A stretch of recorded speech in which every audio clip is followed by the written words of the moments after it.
I think the most beautiful and powerful thing in the world is a repetitive thought. But sometimes the most dangerous thing in the world is a repetitive thought. Absolutely. And we think about the most beautiful things we create is because we're obsessed with this new idea and this new thought that we want to build something. But at the same time, we know countless people who they have a thought every day that says, I'm unlovable, I'm unworthy, I don't deserve love in my life. If someone's having a negative, repetitive thought, specifically around self-worth, what they believe they deserve in love, where do they start with that thought? Well, we think primarily 90% of the time we think the same thoughts as we thought the day before. The challenge with that is the thought that you keep thinking over and over again becomes a belief. And nerve cells that fire together wire together. So the more nerve cells fire, the more they develop long-term relationships and the more hardwired they become. The more hardwired they become, the more automatic they are. The more automatic they are, the more unconscious they become. So the process of change really requires becoming conscious of your unconscious thoughts, which means just because you have that thought doesn't necessarily mean it's the truth. If you have that thought and you accept it, you believe it, you surrender to it without analyzing it, that thought will lead to the same choice, which will lead to the same behavior, which will create the same experience, which then will produce the same emotion. The same emotions then drive our very same thoughts. In time, our biology, our neurocircuitry, our neurochemistry, our hormones, and even our gene expression stays the same because we're the same. So in the process of change, when you come up against that unconscious belief and you make it conscious, most people get uncomfortable when they confront that thought. And they're stopping an automatic process. And the body, which has been conditioned to be the mind because it's doing something over and over again, that's a habit, is craving the experience because it wants the emotion associated with it, right? So the thought of being unworthy produces the feeling of being unworthy. That feeling then, when the person feels unworthy, tends to cause the person to think more unworthy thoughts.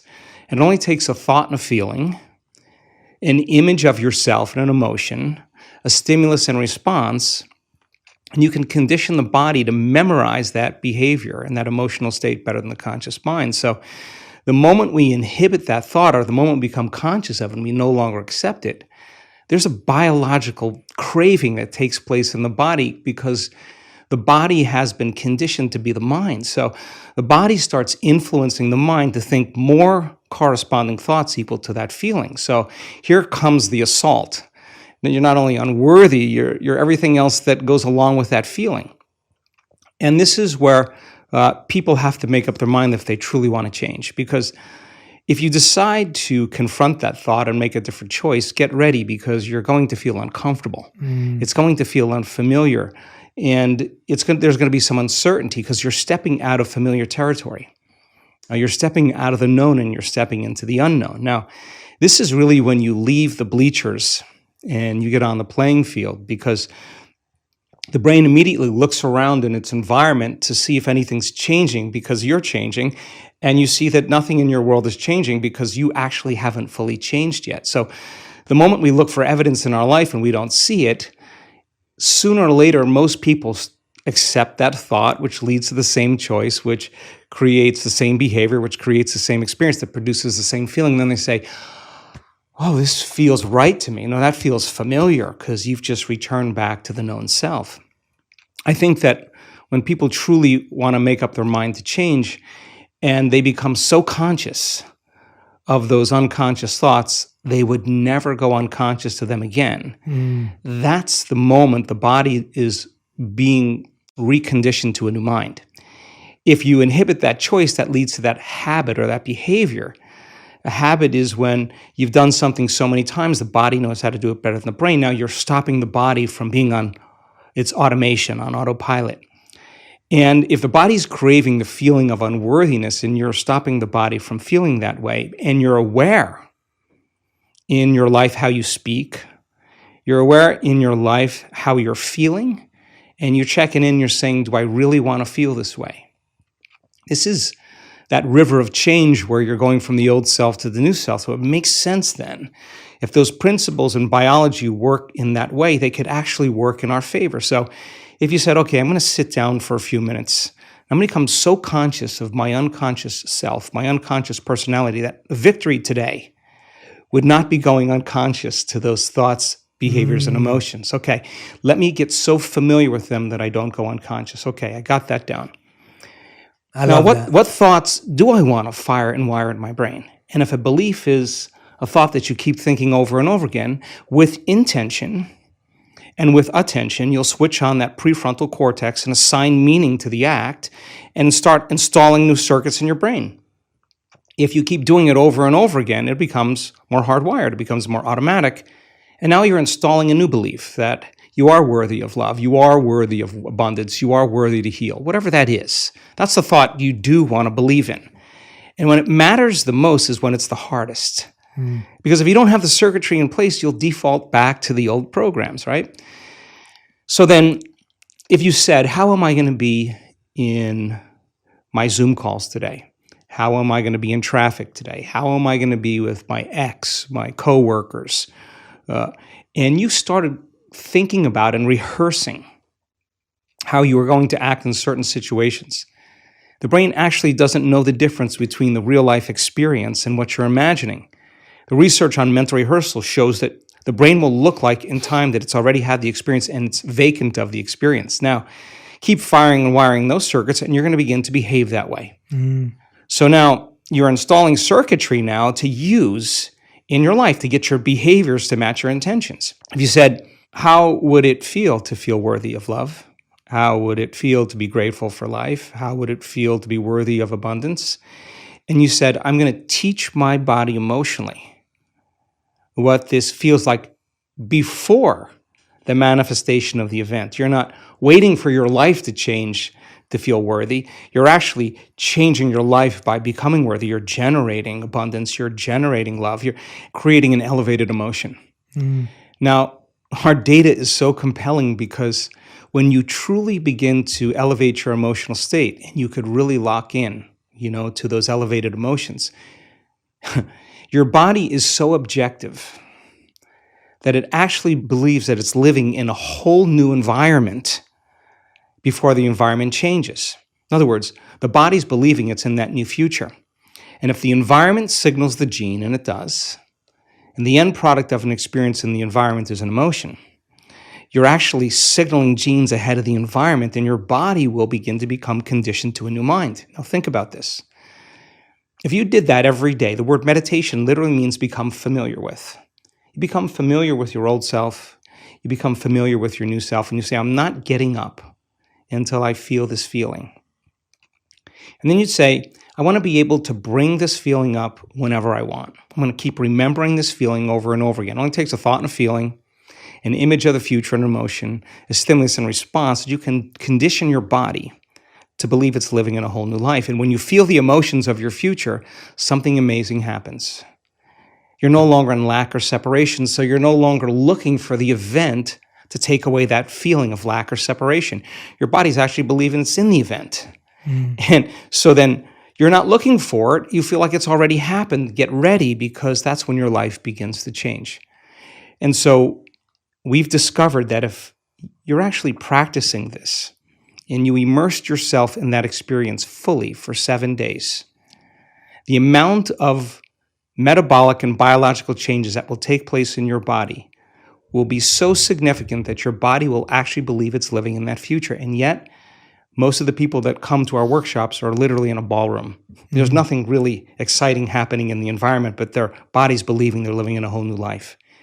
And so one thought leads to a choice, which leads to a behavior, which creates an experience that produces an emotion. So then new information, new knowledge begins to cause you to think differently. If you can remember that knowledge and begin to make a different choice because you want to experience the truth of that information, you'll have to behave differently. And when the experience occurs and you feel the feeling of your abundance or wealth, I guarantee you're going to continue wanting to make the process of change something consistent in your life. This is why I love talking to you. I mean, that literally, what you just said there, I hope everyone listens to it again and again and again. And partly, I think there's something to be said for that the best things that have rewired my brain and my mind were things that I repeated daily. I took something that I loved listening to or loved learning or reading a paragraph of a book, and I would literally just reprogram myself by giving that to my mind every single day. Yeah. And as I'm listening to you talk, I think there's a few really powerful things I wanted to pull out. When I lived as a monk and studied the Vedas, they would talk about thoughts in different modes. And there are 3 modes: the mode of ignorance, the mode of passion, and the mode of goodness. And there's a hierarchy to those thoughts. And so the mode of ignorance would be an unfulfilling thought or a completely fear or insecurity-based thought, which would be, I am not worthy, or I am unlucky and I can't do that. I can't be in love. No one can be in love with me. That's like a mode of ignorance thought.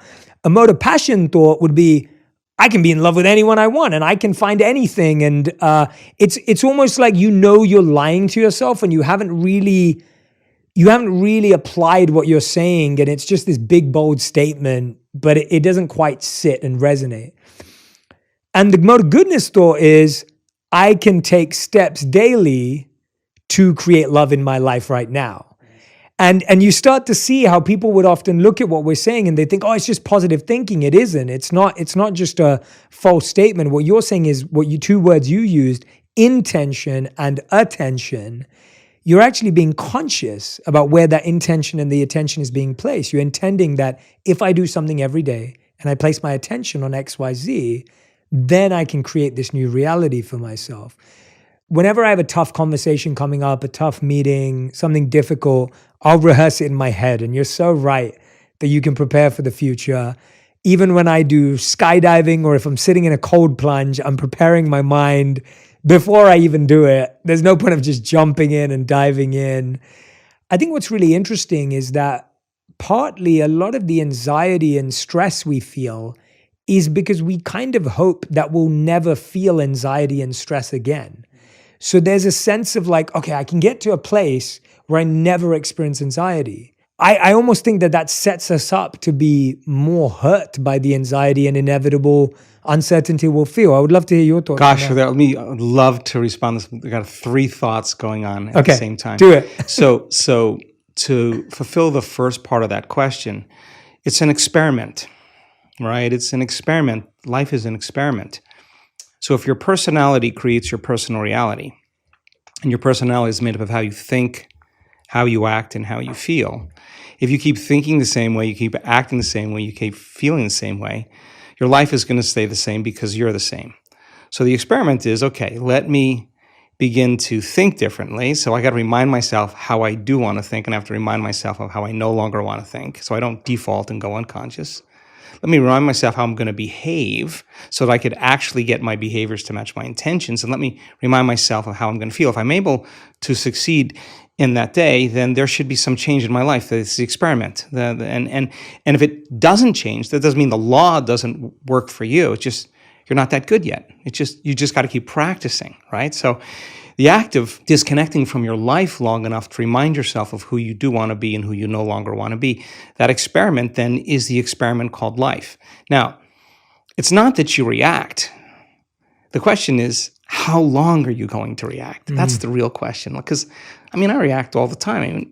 Everybody does. But if you're going to stay there and you're going to live in that emotional state, you will see life through that lens of that emotion, right? So now, it gets complicated because the stronger the emotion you feel towards certain people or problems in your life, the more you pay attention to them.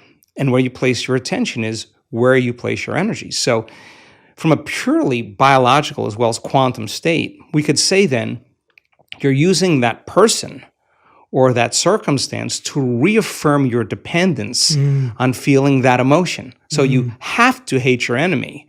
And if your enemy dies, you'll find another person to hate because that is the response, right? So the body is the animal. It's been conditioned a certain way, and if it's been doing something and feeling something for an extended period of time, there's a modification of its receptor sites. It's needing those emotional states. So in the process of change, just be ready because you're going to feel uncomfortable a lot of the time. Now, the question is, do you want to stay there? So then Most people think they don't have any control over their emotional state. They think, I'm just this way and I feel this way. Well, we actually can show people that that's not the truth, that when it's the hardest, it matters the most. And if you're able to really work and train your body like you're training an animal to stop feeling one way and start feeling another way, if you believe that you're an eternal being, let's just say that, just most religions talk about we're eternal. Most sects of thought, there are only a few that don't. Whether you're going to heaven or hell or nirvana or on the wheel, you're pretty much going to be around for a long time. That moment matters so much in the light of eternity, because that's the moment you make up your mind to no longer be defined by your past. Why are you being defined by your past? Because emotions are a record of the past. And so then if you're feeling that emotion, your body is believing it's back in that same experience of the past. So the more knowledge that we have and understanding that justified, valid or not, those emotions are hurting no other person but you, because the long-term effects of living by those emotional states, those survival states, are actually down-regulating genes and creating diseases. Sooner or later, you're going to have to ask yourself, is this loving to myself? And forgiveness is just when you overcome the emotion, you take your attention off that person or that problem, and you're freeing yourself and you're freeing them. So people do the best with what they think is available. That's my belief. And if you're unaware that you can control your emotional states, you'll rely on something outside of you to do that, whether it's a computer game, whether it's a Netflix show, whether it's a drug, whatever it is that you need to make that feeling go away. You're dependent on your outer world. And I think that's a hypnosis. That's a conditioning. You teach people that you can actually regulate and change your emotional states. You give them the tools to literally step into a new future. So that process, of course, is extremely uncomfortable. And the question is, how long are you going to stay in that emotional state? And 50% of the story that most people tell about that past experience isn't even the truth. Because they're making things up, and they're doing that so that they can justify why they haven't changed since some past event. Most people reach a point in their life where they reach crisis or disease or diagnosis or loss or betrayal, where they finally go, gosh, it's time to change. I think change is an ongoing process, and the more we change, the more we should see evidence in our life. That makes it exciting. Yeah, and I think you're right that I've thought about this for a while, that I feel most people know that they want to change, and most people know what they want to change, but they still struggle to make a change. And so I found that we don't often have a values crisis, we have a habits crisis, because people don't know how to reprogram their habits, and they've started to assume that the way they feel is who they are. And I wonder how you think about this, because I think we're living at a time where what you just said is like you either kind of find a way to numb your feelings, so you're turning towards something external to numb how you feel, or today we're being told, well, feel every feeling and emotion completely. And then often we don't kind of get to the reprogramming phase. So I guess, how do you know how long to take a feeling seriously, effectively, and assessing it before you kind of take action on it? Feelings and emotions are the end product of past experiences, and we can remember experiences better because we can remember how they feel. The stronger the emotion we have to some experience in our life, the more altered we are inside of us. The more the brain freezes a frame and takes a snapshot, and that's called a long-term memory. That image is being bossed neurologically in the brain. So then what most people don't know is that every time they remember that event, that trauma, that betrayal, that loss, whatever it is, they're producing the same chemistry in their brain and body as if the event is occurring. So what happens over time is that conditioning process conditions the body to literally live in the past. So if a person is living by the same familiar feeling every single day, whether it's guilt or unworthiness or pain or suffering or victimization or depression or whatever it is, it's so important for them to come right up against that emotional state, because they're coming up against the known. The question fundamentally becomes, for that person, is it possible then to feel a different feeling? Now, if you cannot feel a different feeling other than the feeling that you're used to feeling, it should tell you volumes about that feeling because it's going to influence your very same thoughts.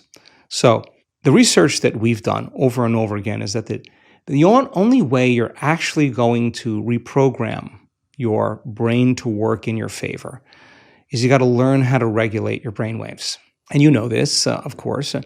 Beta brainwave patterns are thinking brainwave patterns. It's the analytical mind. It's our critical facilities. We're in beta right now. We're aware of our bodies. We're aware of the environment. We're aware of time. The neocortex is switched on. It's what plugs us into three-dimensional reality. It's the seat of the autobiographical self. There's a lot of circuits in there from things you've learned intellectually and things you've experienced in your life. So for the most part, it's a repository of the past, right? And so 90% of those thoughts that we think being the same thoughts as the day before tend to become like automatic programs, and they become more subconscious or more unconscious. So in order for us to begin to change those programs, we got to get into the operating system.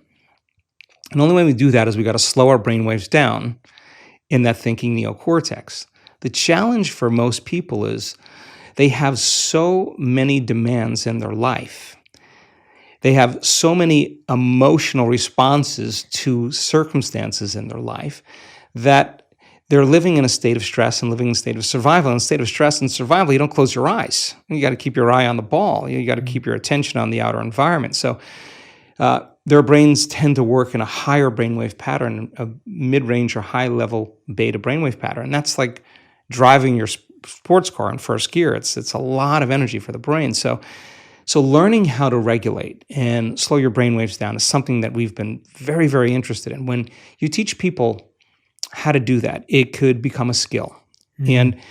And when the brain starts to relax and it moves into less of that chatter that takes place in your brain and more of kind of an imaginary state, the brain sees in pictures and images, it's more creative, we're moving into that alpha state. So now the door between the conscious mind and the subconscious mind opens up as we get beyond our analytical mind. And our analytical mind is actually what separates the conscious mind from the subconscious mind. So as you slow your brainwaves down and you get into alpha, you're entering the operating system.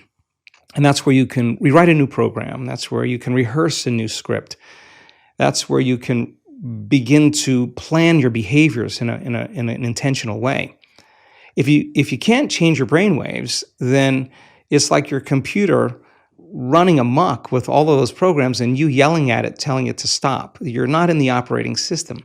Some people can get to the point where they're so relaxed that the body's in a light sleep, and yet they're conscious and awake, and now they're in this theta brainwave pattern. And in theta, that's a hypnotic state. We're very suggestible to our thoughts. We're very suggestible to information in that state. And that state then is where we see the most change take place. And so the person can literally change from the inside out when they learn how to get into the operating system. You've just hit the nail on the head with the constant experience everyone has. I think, again, going back to what I was saying, that when we're trying to make a change, the thing that blocks us from making the change is usually stress. If I'm trying to be a kind, loving, compassionate person, but I'm stressed out, I'm likelier to be snappy and rude and condescending.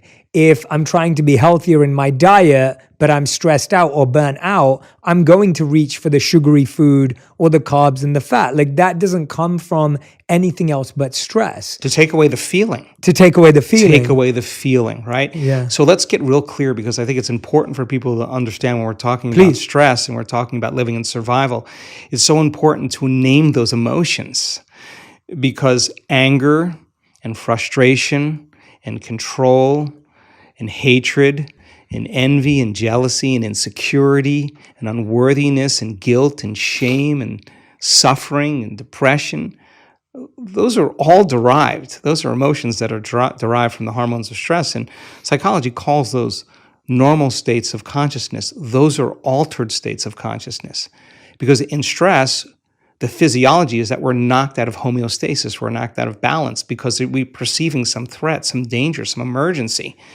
And so the stronger the emotion you feel to whatever stressor there is in your life, the more you pay attention to it. And so in time then, you have to keep your attention on all the important elements in your life. So you sit down to do a meditation. And when you're living in stress and you're living in survival, there's only 3 things that are important in that moment. Your attention is on your body because you got to preserve it. Your attention is on something in your environment. And what's in your environment? People, objects, things, places. And you're very preoccupied with time. And when you're in stress and you're in survival, the brain goes onto a default mode and it's naturally trying to predict the next moment based on what it's learned in the past. And so as you always try to forecast the future based on your memory of the past, you can't be in the present moment, right? So, and yet our model of change, what we discovered is that the only way a person can change is when they get beyond their body, they get beyond all the elements of their environment, and they get beyond that predictable fusion of familiar past, and they sink into the present moment, which is the unknown. So if you can't do that because of the hormones of stress, most people will sit down and they'll say, okay, I'm going to close my eyes. I'm going to start this process where I'm going to rehearse how I'm going to be today. And they start thinking about their cell phone. They start thinking about all their emails. And they start thinking, I can't meditate. There's something wrong with me. It's my mother's fault. And they actually believe that thought to be the truth. And then they get up and they actually reaffirm it and they say, I can't meditate.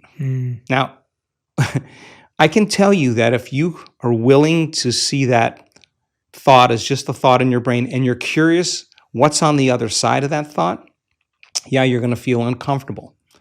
But if you had some tools and skills to apply and you were able to take your attention off your cell phone and settle your body back down into the present moment, that would be a victory. And then your body would say, come on, you got to feel a little frustration now. You got to be impatient. You got to be judgmental. Come on, that's what you always think. That's how you always feel. And you, like an animal, you settle the body back down into the present moment and you tell it it's no longer the mind, that you're the mind. That's a victory. Then the body says, hey, dude, you're super busy. You got a lot of things to do. You got a lot of people to see. You got a lot of places to go. You got a lot of things to do. And you've been doing the same thing every day. Your body's going to want to get up and do something. You're going to want to quit because your brain's telling you that you can't do this. If you had the awareness to settle the body back down into the present moment, you would be executing a will that's greater than the program, because most people lose their free will to those programs. And it's that tedium in the beginning that is an uncompromising will, where you keep training the animal to stay, to take all of its attention off the environment, to get beyond all the cravings, the feelings, the habits of the body, the drives of the body, and catch yourself defaulting to that predictable future, bringing your body back into the present moment, siphoning energy back, your attention into the past based on those familiar emotions of the past. We've discovered that if you're willing to do that for just a few days, you could actually liberate an enormous amount of energy from your body. You go from particle to wave, from matter to energy, and you're literally transmuting those limited emotions into elevated emotions, and something really beautiful happens if you're willing to fire the crucible and sit through that long enough. All of these emotions move, that energy moves right up into the heart, and the person starts falling in love with life. They start feeling this state of gratitude, this gratefulness to be alive, this ineffable word of relaxed and awake. And something really magical happens when we've discovered this little simple thing. When that energy makes it to the heart, there's only one place it wants to go, and it goes straight to the brain. So the person starts relaxing into their heart when they feel this feeling, and the more they relax into the heart, the more their brain all of a sudden starts becoming aroused. And they start going into these elevated gamma brainwave patterns. Now, gamma is not unconscious. Gamma is actually super conscious. It's actually super aware. You're outside the program now. So when that occurs and the brain goes into gamma brainwave patterns, what we discovered is it's not a little gamma. It's not a lot of gamma. It's not a whole lot of gamma. It's a supernatural amount of gamma. And we start seeing these brainwaves where we see theta start carrying alpha, and alpha starts resonating with beta, and beta starts creating high beta, and high beta starts creating gamma. And you see these standing waves of brain coherence happening. And the person feels so amazing that they don't want the moment to end. And so we see when they put their attention on their heart, like filling a gas tank, we see on the gauge of on the scan, this very low frequency start rising in the heart. The energy that's the heart uses to function actually goes up because they're placing their attention there. And where they place their attention is where they place their energy. And then you see the parasympathetic nervous system come up with it. That's the nervous system of relaxation. And then we see it kind of drop. And we see the sympathetic nervous system starting to go up. And now sympathetic regulation is an arousal, right? But the arousal isn't fear. The arousal isn't hatred or aggression. The arousal isn't pain. That's the arousal created from survival. There's only one other arousal, and that's ecstasy. That's bliss. And the person all of a sudden feels connected to something greater. Now, here's the beauty. We could see people do this in 15 minutes. The most important takeaway around all of this is that feeling that they're feeling is not coming from anywhere outside of them. No person's doing that. No wardrobe change is doing that. No sports car, no football game. Nothing is doing it to them. It's actually coming from within. That is the moment they stop looking for it outside of them, and the love affair begins. And so when we start feeling these elevated emotions, these more selfless emotions, it's not like you have to try to forgive. It actually is the side effect of you changing your emotional state. You no longer want because you feel so whole. How could you want anything? So we started interviewing people when they had these moments, and they had such an incredible amount of love that they felt. We measured their oxytocin levels, their love chemicals are very elevated. The amount of gamma in terms of coherence was 200, 300, 400 standard deviations outside of normal in coherent gamma. Now, 3 standard deviations outside of normal in gamma is about 2% of the population. 200, 300, 400, a lot of energy in the brain. So the brain all of a sudden is receiving an enormous amount of energy. So we've discovered relaxed in the heart and awake in the brain. And that process of transformation is your willingness to sit past that thought, past that emotion, and keep training the animal.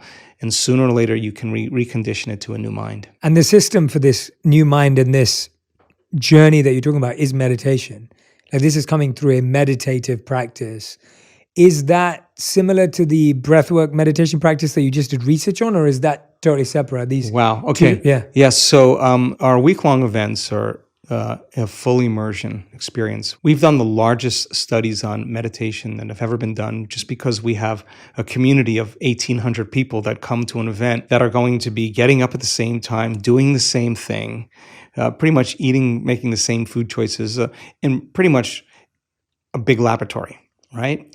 And so our discoveries in working with 1,800 people in measuring brain waves, their brain function before and after the event, measuring their gene expression before and after the event. We're measuring 2,882 metabolites in their blood. We're measuring DNA expression. We're measuring urine. We're measuring saliva. We're measuring the energy of the room. We're measuring everything. And meditation, in a sense that it's not in the traditional way. What we do is we look at what really works. We're actually looking to say, well, that's something that we can actually see a change in. So we teach meditation 3 ways: to become familiar with your old self and to become familiar with your new self. That's what the word meditation means, familiarization, to become familiar with. So we use that model for change. To slow your brainwaves down and get beyond your analytical mind is meditation. And you teach your body how to do that. And we've discovered a formula that simply makes it very easy for people to do it. You practice it, you'll get good at it, just like anything else you practice. So to get beyond the analytical mind is another way to reprogram ourselves. And then meditation is really about getting beyond your body, or disconnecting from your body, disconnecting from your environment, and forgetting about time. And that is that eye of the needle where we begin to make the most significant changes. So we're data-driven. We're really looking to see what it is. And when we see brains respond in the same way, it helps me enormously to teach the material better. And so the more people understand what they're doing and the more they understand why they're doing it, the more naturally the how becomes easier. And nothing is left to conjecture. If nothing is left to superstition or dogma or even spiritual, traditional words, use science as the contemporary language to demystify that process.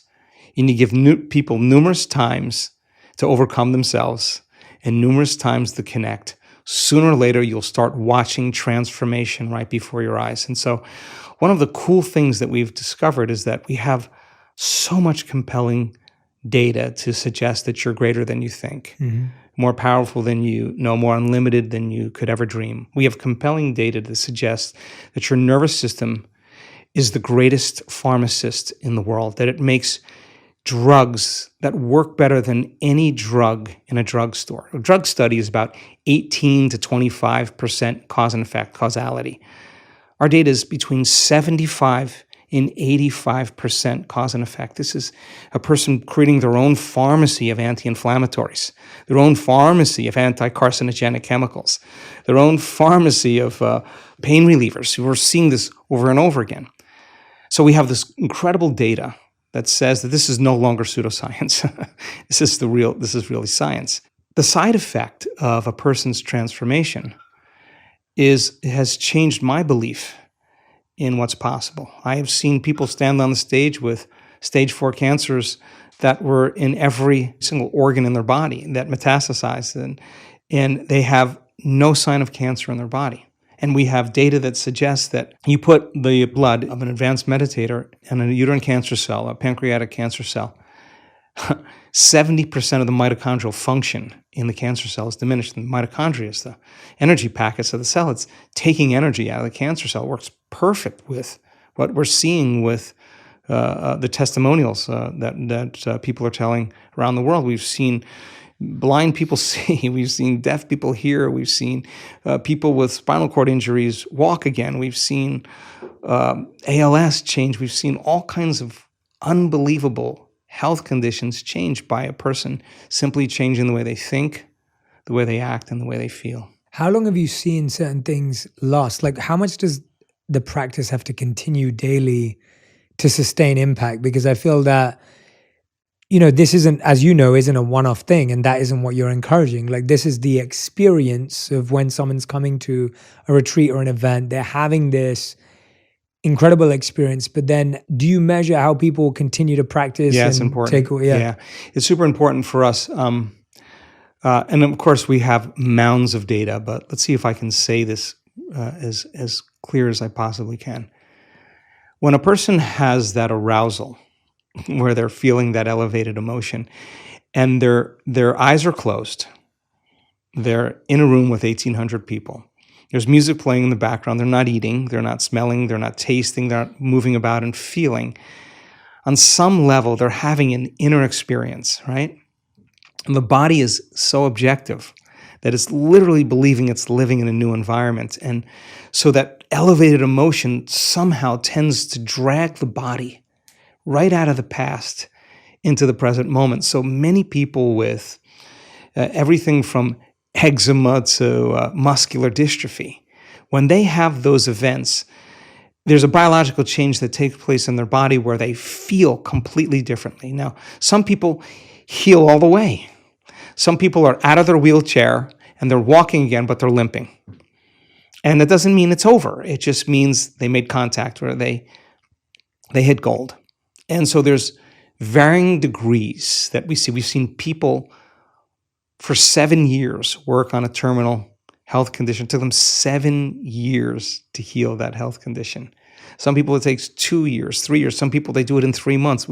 There's no predictable menu that we can say it's this way. Now, when people have those more profoundly aroused states, it seems like their change is much more immediate and much more permanent.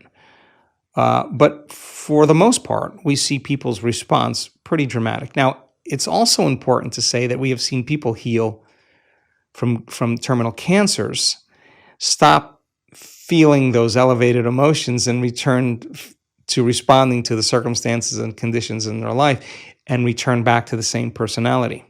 The same personality is the same personal reality, and their body's believing it's living in that same environment, and they're feeling the same way, and they're in the habit of acting the same way and thinking the same way, and lo and behold, the condition returns.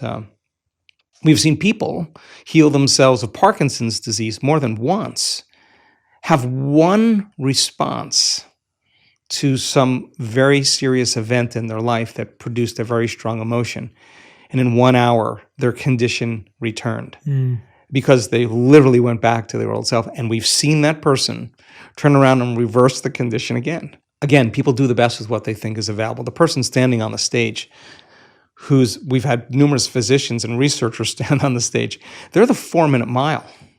They're telling the community, I'm the example of truth. This is no longer philosophy. This is no longer theory. Here's my scans. We had someone with bilateral breast cancer just recently. No evidence of cancer in her breasts or any lymph nodes, no longer in her liver. I'm looking out at the audience, and everybody's leaning in. There's the 4-minute mile, and that person's telling the truth, and they're telling a story, and it's not pretty. It's not always rosy. They went through a lot of dark nights. They went through a lot of their condition getting worse. But every day they had to show up for themselves. If they stopped showing up and doing the work, they would really not believe it was possible. But if they showed up and did the work, it means that they believe it's possible. And I think when you believe in possibility, you got to believe in yourself. When you believe in yourself, you got to believe in possibility. So it used to be a few examples of that. Now we have so many great testimonials, so many great stories that now it's becoming infectious, just like a virus or any bacteria becomes infectious. Now health and wellness becomes as infectious as disease, and you get a community of people starting to break through, and you start seeing these changes where people stand on the stage. Invariably, you're going to see a very strong shift in consciousness, and consciousness is awareness. And if you're unaware that you could actually heal yourself, you'll make the same choice. Once you see it, I think it starts creating a brush fire, and that's really the exciting part. So we're seeing so many great testimonials that are undeniably great stories of transformation. And many of those people still no longer have their eczema, still no longer have their Parkinson's, still no longer have their cancer. Yeah, since the last time we spoke, I know your team of researchers went and did some work. I wanted to ask you some questions about this. You did some research on the impact of 1-minute breath work. How does this impact our heart rate variability, and how does HRV impact our anxiety? Let's talk about heart rate variability, because it's an important thing. So your brain is trying to control and predict everything that's taking place in your life, because stress is actually created when you can't predict something, you can't control something, or you have the perception that something's going to get worse, okay? So you switch on that primitive nervous system, the fight or flight nervous system, and as you shift your attention from one person, to another thing, to another place, to another problem, every one of those different elements has a neurological network in your brain. So the arousal of the hormones to say, pay attention, there's danger. As you start shifting your attention to each one of these elements that have neurological networks in your brain starts firing very incoherently. And in fact, you could actually, by thinking about your problems, turn on the stress response just by thought alone. And that's what most people do. So now there you are, you're sitting in traffic. The heart is pumping because it's trying to get blood to the extremities, because a primitive system is switching on, saying that there's a predator, there's danger. And the heart is beating against closed arteries. And the heart starts beating out of rhythm, it starts beating out of order, and it starts beating very incoherently. So when you have incoherence in the brain, and you have incoherence in the heart, when waves are incoherent, when they intersect with each other, they cancel each other out. And when they cancel each other out, that's less energy in the brain. If there's less energy in the brain, you're going to default to some of those reflexive systems. If energy is diminished in the heart, you're not going to trust. You're not going to be vulnerable. You're not going to want to commune. You're not going to want to connect. You're not going to want to feel grateful. It's not a time to feel any of those things. It's time to run, fight, and hide. Okay, so most people say, okay, well, I had a stressful day. I was stressed out the entire day. And at the end of the day, they turn on the TV and they relax. The important thing to realize is that if you're relying on something outside of you to change that emotional state, you'll become dependent on it. So is it possible then to begin to create more coherence in the brain? And the answer is yes, because when you're under the gun of those chemicals of survival, you're narrowing your focus on the cause. You hear something moving in the bushes, you freeze, and you narrow your focus. And it's that narrowing of focus that tends to be obsessive. When we're in stress, we overthink things, we overanalyze. That actually, we've discovered, makes the brain worse. And it actually makes the heart regulate more out of order. So then we said, okay, if the brain is narrowing its focus and it's becoming over-attentive, what if we teach it how to do something else? What if we teach it how to broaden its focus? And instead of focusing on something material or something known, just open up and focus on nothing. And the act of broadening the focus actually causes a person to stop thinking and doing and start sensing and feeling, is actually what starts to slow their brain waves down. The redundancy of shifting your attention from one person to another problem to another thing causes the brain to fire like a lightning storm in the clouds very incoherently. So as you start to open your awareness and sense nothing, we've seen this thousands of times, those different networks that are firing out of order start to synchronize.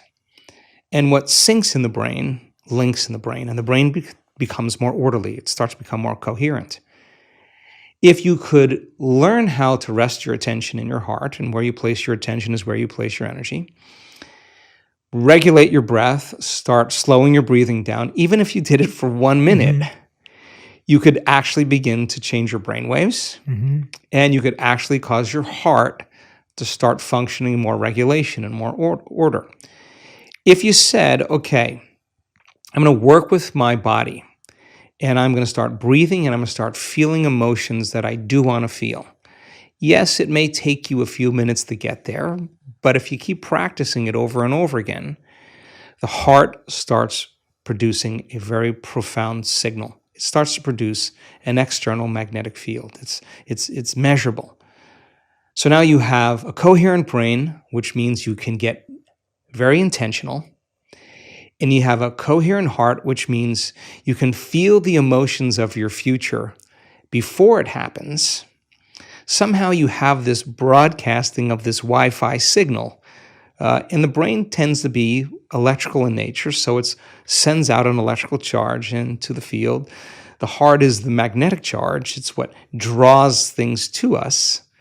It's the magnetic field. And now you actually, by changing the way you think and the way you feel, you're changing the signal in the field. And if you're able to maintain that state for an extended period of time, I say something magical is going to happen in your life.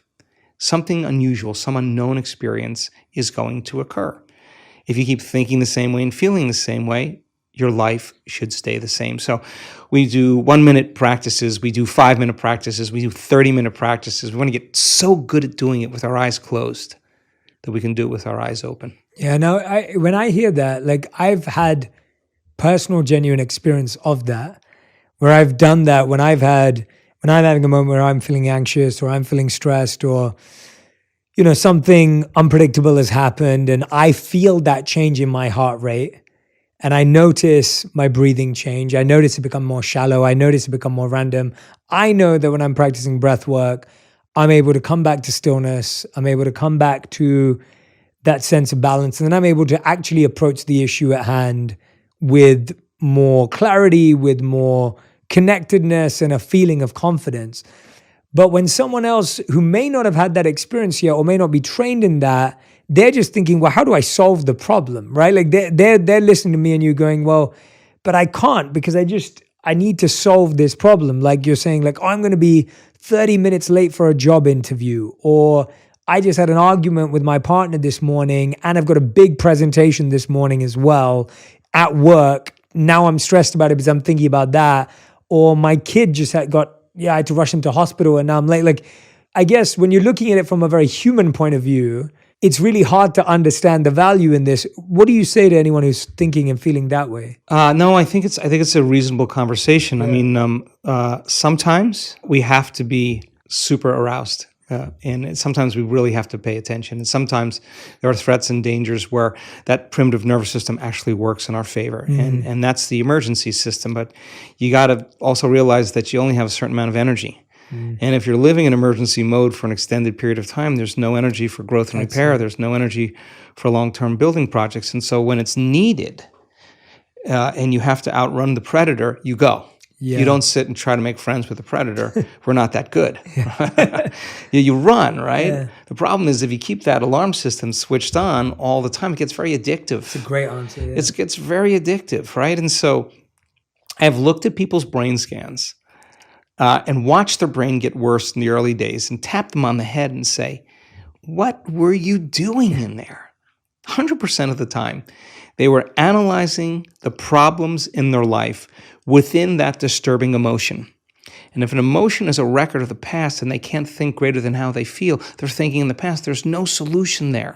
Cross the river, get beyond the emotion, and you'll see possibility because you're no longer in the box of that emotional state. Now, that's so much easier said than done because you're going against thousands of years of programming of living in survival. I mean, 200 years ago, it wasn't easy being human. I mean, we're in survival all the time. I mean, famine, every disease. I mean, it was hard to be human. And so we have to lay down the very thing we used our whole life to get what we want for something greater to occur, and it goes against thousands of years of programming. It's not something that you get good at doing once. You got to keep practicing. So you really have two ways to look at it. If you're living in stress and you're living in survival, and that system is switched on, then everything will be a threat. Everything will be a danger. Everything will be a reason to rush, to be impatient, to be frustrated, to be judgmental, because that's the consciousness, that's the emotion we're living by. So now you have a problem with a coworker, you have a problem with your partner, whatever it is that you used as an example, and you have to give a presentation. Now you really have one of two choices: either be victimized by those conditions in your life and you stay in that emotional state. And I'll say to you, Jay, why are you that way? Well, I'm this way because of this person, this circumstance. That person or circumstance is controlling the way I feel and the way I think. Anything that controls the way I feel and the way I think, I'm victim to, right? Okay. Or I actually can be a creator now. Okay. So when it's the hardest, it matters the most. Okay. So there's going to be a story, a valid story that's going to go along with those emotions that you're going to have to give up, that you can address at another time from a different state. If you're altered in that state and you say something, you do something, you write the email, you send the text, you'll always regret it. You'll always say, I should have never said that. I should have never done that. We got to learn that we're in an altered state at that time. So there's only one of two choices. You either stay there the whole day and tell everybody that story, or you say, okay, let me take a moment. Remember that this is the experiment called life. Okay, let me practice getting relaxed in my heart. Let me slow the animal down.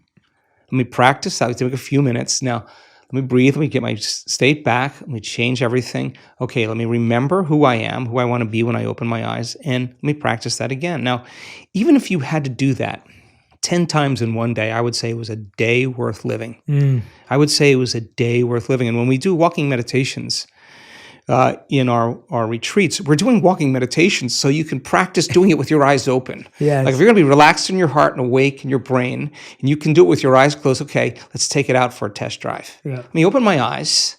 Let me pay a little bit more attention to my inner world. Let me practice feeling this feeling. Let me practice feeling this way, and let my brain do what it does.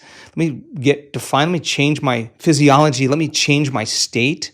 Let me walk as the healed person. Let me walk as the abundant person. Let me walk as if my prayers are answered. Let me walk in this state. If I keep practicing that over and over, it's going to become a habit, right? Yeah. So we hit it as many ways as we can. We have at least 7 or 8 different breaths that we do because we see how they all work in the brain. We have all kinds of meditations. We have sitting meditations. We have standing and walking meditations. We have laying down meditations because we want you to be able to do it with your eyes open, with your eyes closed, standing, walking any way you can so that you don't default and return back to that person. Now, if you do default, you didn't fail. That's a program. You just went unconscious. And how many times do we have to forget until we stop forgetting and start remembering. That's the moment of change. No one cares how many times you fell off the bicycle. If you ride the bicycle now, you ride the bike. So it's the constant process every single day. And I think that sometimes we look for evidence in our life and it hasn't happened. And I think it's so important that we still show up. Yeah. Yeah, because that's where you're changing the most. And when you get to that point where you could care less if it happens or not, because you feel so happy, so grateful for who you are, get ready, because your life is going to begin to change in magical ways. I'm so proud of our community, not because they do the work every day, not because they're trying to be good or please anybody. They do it because they don't want the magic to really end. And the experiment is too good. They're going to continue to be a creator in their life. So then when they change the way they feel and the way they think, and they start seeing evidence in their life, they're going to remember what they did inside of them to produce that outcome, and they're going to believe they're creator of their life and less of the victim of their life, and that's empowerment. Yeah. And you can't take that away from anybody. You can't tell me now you're too sick to do that. You can't tell me you're too old to do that. You can't tell me you had a horrible past, you're too out of shape. You can't even tell me that you never meditated before, because we have people that come, they know nothing, they get dragged by somebody, and they have the most profound experience because they're not expecting anything. And we have data that suggests that when you don't expect anything, you're going to have a profound moment. So everybody can do it. There's nobody that's so special to be excluded from this process. And we have had people that have had brutal pasts with abuse, with trauma. We've seen Navy SEALs and prisoners with horrible, horrible memories literally transform in 7 days. And I could say right now that you make the time every single day to decide who you're going to present to the world, and you get up as that person. You're going to fall a lot of times, but sooner or later, once you start to change, it's pretty hard to go back. Yeah, I think we so easily forget that anything that we've achieved today, any place we've got to, was a commitment to refining the process. It was a disciplined effort to make a tiny improvement on something else. When you give the cycle example, the bike example, the idea that you got back up and you maybe changed one thing. You knew to shift your balance differently. You knew to pedal at a different pace. Like, you tried these different things. And it's what you're saying, that it's an experiment. If we keep trying the same thing, we get the same result. But the point that I love that you brought up to that answer was the idea that sometimes you do need to be an emergency, but don't make emergency a habit. Exactly. And I think that's where most of us veer off on the wrong path. I was asked recently, anyone who knows me today knows that I'm a hardworking, productive, high-performance type of individual. I live a very scheduled life and a disciplined life. And the biggest question I get around the holidays is, Jay, are you able to switch off? And I always go back and give the credit to my monk training. I'm saying I switch off immediately. As soon as I'm on the flight home, I remember before Christmas, I was getting on a flight home back to London, and I was off the moment I stepped onto the flight. And it was because it's not because I'm special or because I'm unique or I have superpowers. It's because I've simply done what you said, where I've trained myself to always be present. And so if I'm really present in my work, like I am with you now, then when I'm on the plane, I'm just present and I know that it's time to switch off. And so I think the idea that our presence bleeds and our lack of presence bleeds, and it's not that you can selectively be in emergency here and not in emergency here.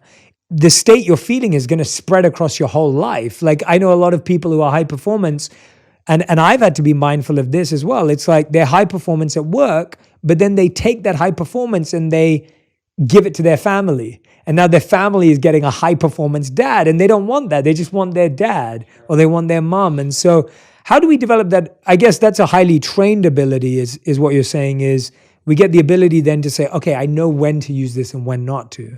That's a more heightened state. Yeah, I mean, look, there's nothing wrong with the hormones of stress. I mean, that's the only way we could actually survive. We're part human, part animal, part divine. I mean, we have two things at work here.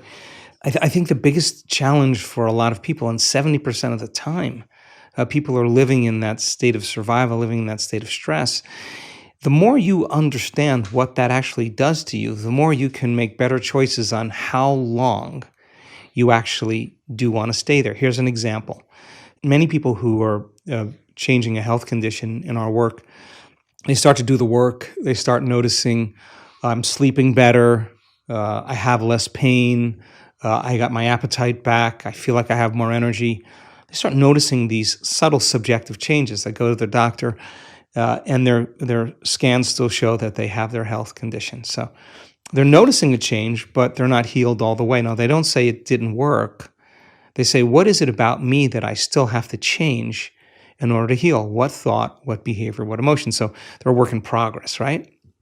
Many of those people discover that they have one really good hour of meditation where they feel connected, they feel like their heart is opening up, they feel like their brain is coherent, they feel really great, they don't want the moment to end, and then they spend 15 or 16 hours of their day back in a program, rushing around, back in their emotional states, responding and reacting. And they realize that how could 1 hour of an elevated state weigh against 15 or 16 hours of my response to everyone and everything in my life emotionally is derived from those familiar emotions of fear or anger or hatred or pain or suffering, whatever. Okay, so now this is where the practicum actually goes to the next level because they're no longer just sitting down and rehearsing who they want to be. They're actually rehearsing for their life. They're saying, okay, when I see that person, when I'm in that circumstance, I can't go unconscious and feel this emotion, and I can't go unconscious and say these things or act this way. How am I going to act? What would love do? What would greatness look like? They don't know. They read about it. They get more information, and they're building this model. And now all of a sudden, their response to people, to circumstances, to problems in their life are changing. That's because they're changing. Then they notice that their health condition starts to improve a little bit more. Now they don't say, how come my Alzheimer's or my Parkinson's or my ALS hasn't healed? They're saying, how much more can I open my heart in my day and feel this with my eyes open all day long? If I understand that if I live by these emotions, I'm signaling genes ahead of the environment. Ooh, I'm going to stay in this state because it's this emotional state that is actually going to heal me. So I got to remember this feeling. I got to remember this feeling. I got to remember this feeling. And now they're no longer trying to remember the feeling just for any other reason, but because they want to remember the feeling when they're with their eyes open. Now they're understanding that the more that they change, the more that their health changes. And you can have the best diet, and you could do the best exercise, and you could be really rigid in the food choices and vitamins and minerals and keep your body chemically balanced and physically balanced. But if you're not emotionally balanced and you're constantly in that fight or flight system, stress is when your body's knocked out of homeostasis. The stress is when your brain and body are knocked out of balance. So you could have all those things working for you, but if you are living in fear or you're controlling and you're rigid and you're perfectionist and you're hard on yourself, it's going to make sense that is going to have to change in order for you to change, right? And so people start getting it. That's the only way I'm going to change. If I don't change, it's not going to change. Yeah, one of my favorite things as a practical exercise I ever did was I literally had scripts, and I mean handwritten, like I wrote scripts.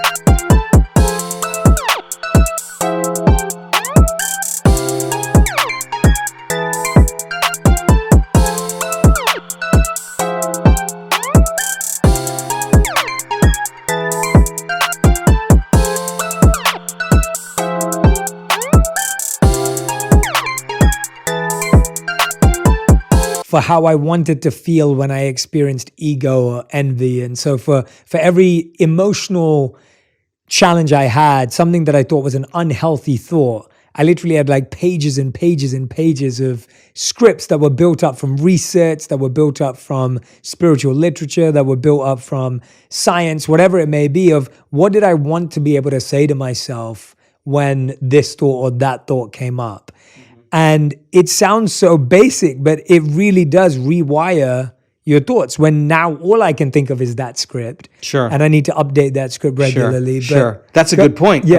I mean, I'm constantly it's constantly. Yeah, it's not once. I'm constantly. I mean, 95% of who we are by the time of middle age is a set of unconscious thoughts, behaviors, and emotions. I mean, those are beliefs and perceptions that we have about ourselves and our lives. So, I mean, this is a never-ending process of self-discovery. I mean, there's always challenges that you'll have in your life that are going to initiate you into becoming conscious of what you're unconscious to.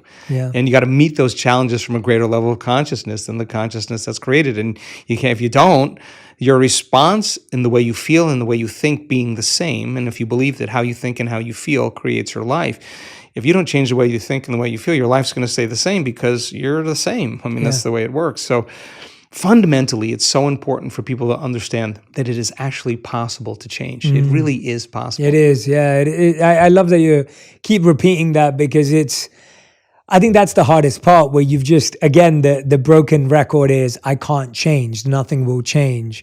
And not realizing that it's just a set of habits, it's just a set of routines that you've adopted as your reality. And you're going to be uncomfortable, so get used to it. And so you could either stay uncomfortable or you could actually say, how do I want to feel? Instead of memorizing this emotion, let me memorize this emotion. Yeah. Let me open my heart when it goes against everything that I've been taught and programmed to do. I mean, and that's really when it really begins to matter the most. So it's really an exciting time. And I'm so happy to see that people are wrapping their minds around all of this and doing it for themselves. Absolutely, absolutely. Have you found a difference, and I want to get a bit more technical here, have you found a difference between meditation with breath work and without breath work? Because I know you do both. And what do you find is the usefulness and benefits of either? So we do so many different types of breath for so many different types of reasons. The breath that we were talking about with Inspire, pulling the mind out of the body, we do that breath to take that creative life force that sits at the base of the spine, that energy that can create another life form. The energy we use to digest a meal, the energy that we use to run from a predator. We're taking all that energy that's stored in the body emotionally, and we're pulling that energy back up into the brain. If you practice this breath repeatedly, there will be a release of energy into the brain. We have the data to show that you're going to have a lot more energy in your brain. You're going to be way more coherent in your brain, and you're going to be more conscious, right? And so why is that important? Why? Because when you regulate your brain waves, we don't want you to fall asleep. We want you to actually be really relaxed and awake at the same time. So we do this one breath called pulling the mind out of the body. That's the Inspire series, where we're taking all that creative energy and we're with the breath, pulling that energy right up to a specific area of the brain.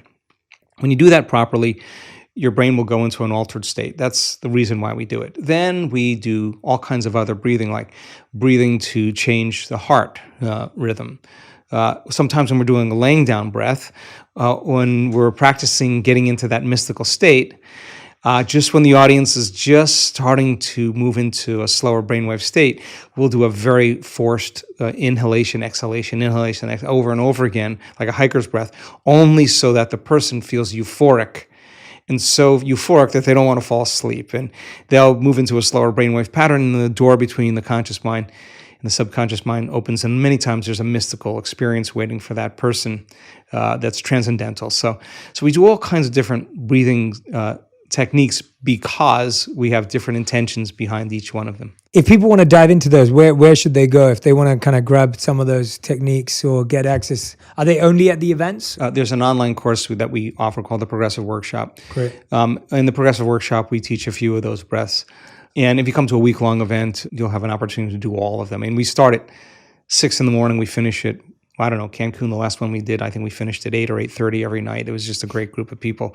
And we go 7 days, and some mornings a little earlier, but you got a lot of practice. You got a lot of tools. So by the time you leave, you can use them in your life. Yeah, that's amazing. Yeah, for anyone who can't obviously get to the live events, then the online course will be helpful. But if you can, go along to one of them. And I think there's some good descriptions also in Becoming Supernatural, my last book, where we break it all down. And then there's some tutorials that we have on our website to help you with some of the breathing. Yeah.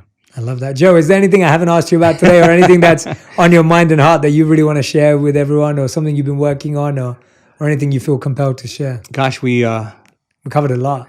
We've covered a lot. We're doing some really cool research with random event generators, and random event generators are sophisticated coin tosses. You know, the more you toss a coin, the more you're going to get 50-50 heads or tails, right? So this program machine generates about 1,000 tosses in a second. So you're looking at a very, very sophisticated machine. And if you run it for 30 minutes, you're going to see in time an equal number of ones or zeros or heads or tails, and you're going to see the straight line. When you get a group of people together with brain coherence and heart coherence, they're emitting a field.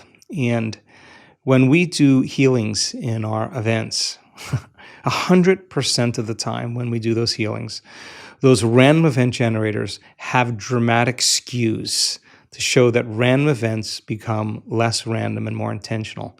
And it's collective networks of observers that determine reality. And it's not the number of people, it's not the amount of energy, because it could be entropic. It's the most coherent energy. And we're causing a machine that's programmed to behave in a very, very different way. And I think that idea of community, of people coming together when everybody else is in fear, to show courage, when everybody else is in pain, to show compassion, when everybody else is in anger or hatred, to show love. I mean, I think by nature as human beings, I think we are wired to give, to connect, to commune, to take care of one another, to heal one another, to shine for one another. And our data is so exciting to actually support that theorem. Yeah, I love that you brought that up. And that's very macro and big as well, but also micro in that you're measuring people's daily experience. I think, when I think about families who live together, or couples or partners or whoever you may be, when you're sleeping together, when you're waking up together at the same time, when you're sitting for meals together, when, we've realized and we know that the science shows that your heart rates sync up, like your heartbeats sync up when you're with someone. And I think it's really interesting because I think today in our individualistic world, there's a big desire to do things at our own time, when we want, how we want. But if you're truly trying to build a relationship with someone else or build community, there's so much to be said for doing these basic practices at the same time together, right? It's really hard to be in community when you're in survival, because survival makes us put our attention on ourselves, right? And I think that when people are not living in survival, when they're out of survival, our nature really is community, is culture, is connection. And it starts with the self, then it starts with our closest relationships, and it builds out from there. And I think that's a healthy model, for the world. I mean, when you're working on yourself and I'm working on myself, and I'm okay with me and you're okay with you, we're going to be okay with everybody, And I think when we're not okay with ourselves, that's when it gets complicated. That's amazing. Everyone who's listening and watching, make sure you go and follow Joe across social media. We'll put the links to everything in the sections there so you can follow along. But I want to make sure that you share with me your greatest insights. Tag me and Joe on Instagram, on Twitter, on TikTok, whatever platform you're using. Let us know what you'll be practicing. I hope that there's parts of this conversation that you'll listen to again and again and again, because you have to realize that the first time you hear it, there may be some inspiration, there may be some insight, but the second time, that repetition is going to help you actually apply, rewire, and reconfigure. So make sure you repeat, listen, and make sure you share this with a friend as well so you can discuss it, talk